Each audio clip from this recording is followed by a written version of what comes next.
Because if you hit people too much, you're going to push them away. But if you don't hit enough, they're going to drift away because they don't know you. You're not in their focus. A lot of times people ask me how many marketing touches do they need, or how many emails should they send out, or how much money should they spend. And what I read between the lines there is that you should make as many touches as possible without being too many touches with running someone away, meaning you mentioned the way that they came in. So if they opted in, and I've talked about this, giving the analogy of marketing to people, the intensity of how fast you can push on them and how many times you can market to them, as like walking by a strip mall or something where there's a bunch of restaurants, or like a clothing store. And let's say they're walking down the street and there's a salesman outside trying to talk them in, hey, come on in here, trying to sell them something on the street. That would be like, hey, we're emailing them a little bit less. But if that person just randomly comes in off the street and walks into the actual clothing store, they're basically saying, now here's your permission to sell me. Send me a few more emails than the other person. So it's very important what he just brought up there if you guys are trying to figure out your businesses, because if you hit people too much, you're going to push them away. But if you don't hit enough, they're going to drift away because they don't know you and you're not in their focus. So I'm actually doing training on this here soon on what's called a phantom loss, which is a loss of income that we didn't emotionally feel. So let's say you didn't pick up a phone call. It was $1 million transaction. It was a real net difference. And like you just didn't pick it up and emotionally feel it. It's important to understand that as you're building a business, you need to kind of track everything. And when you're looking at like a social media following, I don't think people understand that there's a massive phantom loss in this as a business, because let's say John Smith or Jessica has like 30,000 followers. What is the likelihood that those 30,000 followers are following you all in Washington or in your city or where I'm from in Dallas? It's just not likely, right? So the phantom loss is the loss of income that you're losing by not having a global business model, meaning agents you could work with in that social media following. If you're not in the real estate space, let's say you're not using your social media following globally, every person in that social media following lives in a different part of the world, but they also have a dollar amount that goes to their lifestyle, their bank account, and so on, which means they can buy products and services and experience things. So I think a lot of top producers and team leaders and brokers at CEXP realize that they've been running a brokerage, and if they're successful doing it in one market, they're massively limiting themselves because they can replicate and scale it into all markets, and they're limiting themselves because their skill sets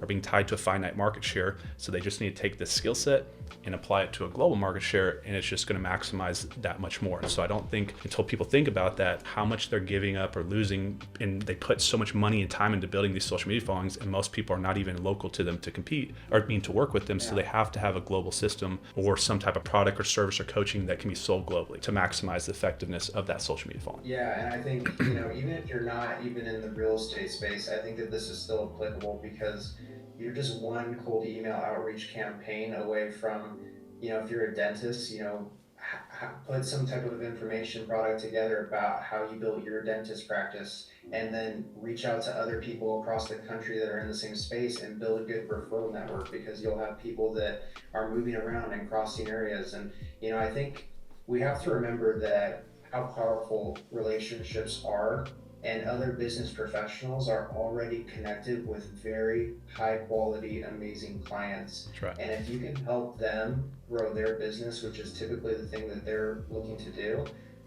then whenever they get the opportunity to return the favor, you don't even have to ask for it. They're just going to send them your way. You'll take care of them like you always do.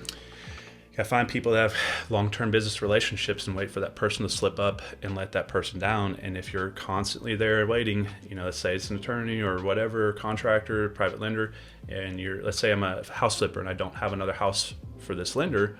Well, another investor comes in, they do a good job, you open the door for them to move to that person, they can take that long-term business. So it's so important to stay consistent, which email marketing keeps you in front focus, and making sure that you're always in contact with these partners and doing the best you can.